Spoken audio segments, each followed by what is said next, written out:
Auzu billahi minash shaitanir rajim. Bismillahir rahmanir rahim. Wa sallallahu ala sayyidina Muhammadin wa sallam. Je suis sénégalais et je vis actuellement dans la commune de Pout, au quartier Garage, dans la région de Thiès. Téléphone 77 653 56 98. Email papesa@gmail.com. Mes salutations respectueuses à toute la population sénégalaise, à son Excellence le Président de la République, M. Macky Sall, et de son régime.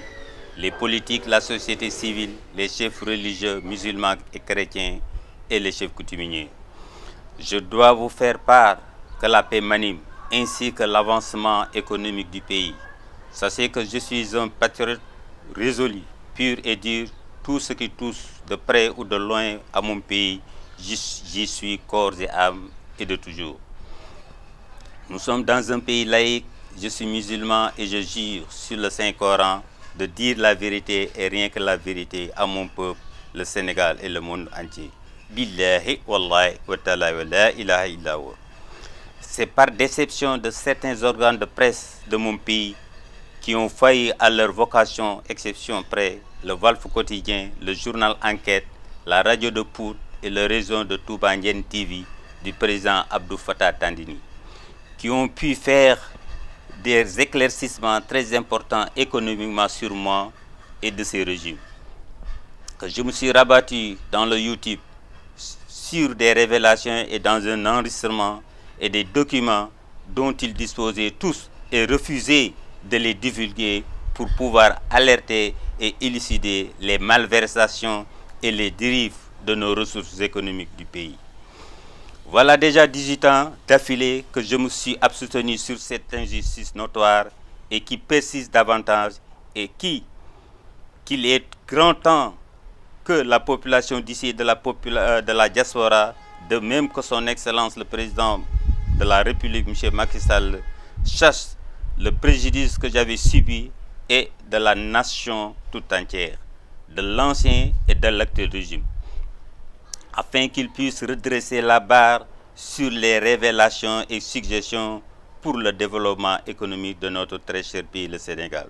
S'agissant de mes 3 projets qui m'ont été subtilisés, 2 dans le régime précédent du président Abdoulaye Wade et 1 dans l'actuel régime du président Macky Sall, tous qui ont été déformés et subissant d'une mauvaise exploitation abominable avec l'accompagnement de la fuite de toutes nos ressources économiques vers l'étranger, que je développerai très amplement après la fin de ce récit. Mon avocat, Maître Hassan Dioma Ndiaye, avait déjà reçu, je dis bien, tous mes documents clairs et explicites comme preuve irréfutable, et ceux qui émanent de ces régimes. Et il avait adressé une correspondance à l'honorable maître médiateur de la République, Maître Alioune Badara Cissé, qui sont restés sans suite.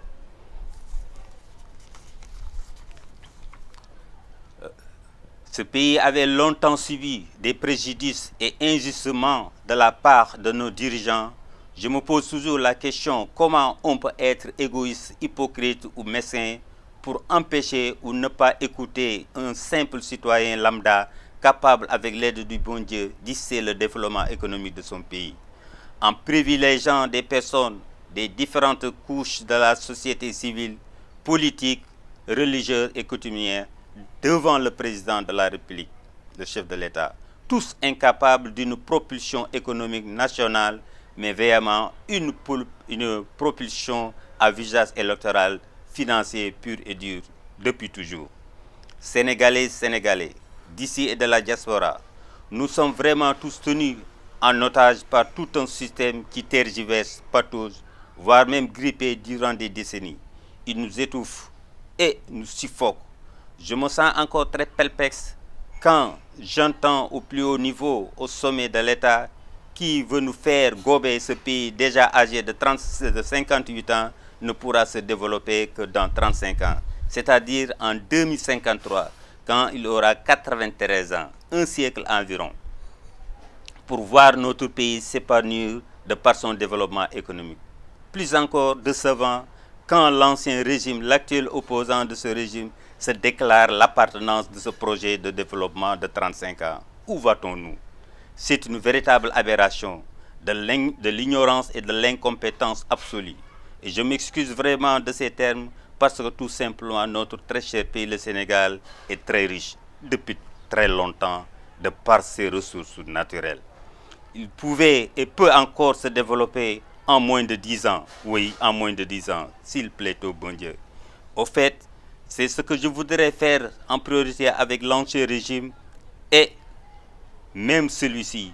Dommage que nos dirigeants ne sont pas en mesure d'exploiter sereinement toutes nos ressources et dans tous les secteurs, ainsi qu'ils se laissent berner et les dilapider. Dans un pays et n'importe lequel dans le monde, on ne peut se développer que par le savoir-faire, dans l'abnégation, le courage et la discipline, ce qui nous font défaut surtout. Dans l'ancien régime du président Abdoulaye Wade, au palais de la République, j'étais avec son conseiller spécial des grands projets et grands travaux du Sénégal, avec la démission de la femme que le président avait nommée pour la première fois au nouveau ministère de la Transformation et par la suite rattaché ce dernier au ministère des Mines et de l'Industrie. Je l'avais fait savoir que le président et son ministre se sont trompés bougrement et une erreur fatale pour la nation dans son économie. Idem pour vous, Monsieur le Président Macky Sall. Le fait que votre voisin du Nord arrive à vous faire signer 50-50, moitié-moitié, sur le gaz et le pétrole, un véritable stratagème pour lui, bien qu'il déclarât l'appartenance de ce site dans ses eaux maritimes. Même cas pour son doyen, le président Ould Taya, qui refusa que le président Abdou Diouf a jamais exploité la rive gauche du fleuve Sénégal. À l'époque, j'avais fait un rappel à ce sujet, plus une solution sur les inondations de Saint-Louis, au Premier ministre Moustapha Niasse, avant qu'il s'envolât au nord, un entretien houleux avec le président Taya qu'il finira par capituler. L'autre erreur fatale commise, Monsieur le Président Macky Sall, c'est de faire partager les revenus du gaz et du pétrole dans différentes couches ou secteurs de la population, ce qui est une dérive catastrophique pour l'envol du développement économique du pays. En se riant avec des œillères sur le pétrole, alors que nous disposons d'autres matières précieuses aussi riches que le pétrole, à savoir le zirconium et l'anacardier, par exemple, qui nous filent sous nos yeux vers l'étranger depuis des décennies. Ainsi suivra le pétrole et le gaz qui vous enchantent le plus et tous sans aucun profit pour le Sénégal. Le zirconium, qui est un métal extrêmement précieux et très important, qui s'impose largement dans toutes les industries, aérospatiales, navales, informatiques, etc., avec beaucoup d'analogies avec le titane, qui est aussi un métal extraordinaire comme dioxyde de titane qu'on utilise dans toutes les peintures dans le monde. Le noix d'acajou, rien que pour son substance fondamentale qu'on utilise sur les coques des fusées ou avions furtifs, etc., avec toutes nos matières premières dont nous disposons dans le pays, leurs transformations se feront à l'étranger. Comment voulez-vous que nos enfants ne suivent pas leurs traces, étant donné que nos dirigeants seront toujours résolus à fortifier le développement des Occidentaux, au détriment de leur propre pays et le continent africain? Je ne vais pas vous faire une encyclopédie pour vous démontrer. Quand même, je vous prie de bien m'écouter et de voir comment ainsi la vérité va éclater pour de bon devant vous, le peuple, sur les gouvernements téméraires dans des projets d'autrui et des siens.